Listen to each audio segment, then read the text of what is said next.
আজকের মেনুতে কি কি আছে সেটা বলার আগেই আমি বলে নিই, আমি একটা গ্রামের বিয়েবাড়িতে খেতে গেছিলাম। আর এই রকম বিয়েবাড়ির ভিডিও দেখলে অনেকে অনেক খারাপ খারাপ কমেন্ট করো। আমি সুবর্ণা আজকে আবার একটা ভিডিও নিয়ে তোমাদের সাথে চলে এসেছি। তোমরা গ্রামের বিয়েবাড়ি দেখলে না অনেকে অনেক রকমের কমেন্ট করো, কেন করো সেটা বুঝি না। কিন্তু একটা কথা বলবো, অনেক শহরের মানুষ দেখেছি যাদের মধ্যে ওই আন্তরিকতা নেই যেটা গ্রামের মানুষের মধ্যে আছে।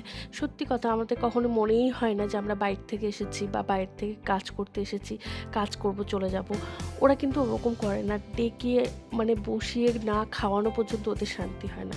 ওরা বলে যে গেস্ট হও না হও, তুমি আমার বাড়িতে যখন এসেছো তখন খেয়েই যেতে হবে। ওরা এত জোর করে যে কি বলবো।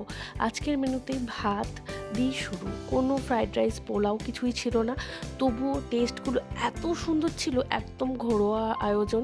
ভাত, ডাল, আলু ভাজা, বেগুনি, আলু পটলের তরকারি, মাছের তরকারি আর মাংস, প্রত্যেকটা তরকারি এত টেস্ট হয়েছিল। আমি সত্যি কথা, আমি খেয়ে তৃপ্তি পেয়েছি। আর এই গরমে না ওই সমস্ত ঘি ভাতের থেকে এই সমস্ত সাদা ভাত খেতে অনেক বেশি ভালো লাগে। তো তোমাদের কেমন লাগলো আজকের মেনুটা সেটা জানাতে ভুলবে না। আর আমি কিছু কিছু ক্লিপ অ্যাড করে দিচ্ছি, ওদের যে কত মজা সেটা তোমরা দেখলেই বুঝতে পারবে। ওরা যখন নতুন জামাই পায় আর ওদের সাথে কত মজা করে, কত আনন্দ করে, সেটা তোমরা এই ভিডিওটাতে দেখলেই বুঝতে পারবে।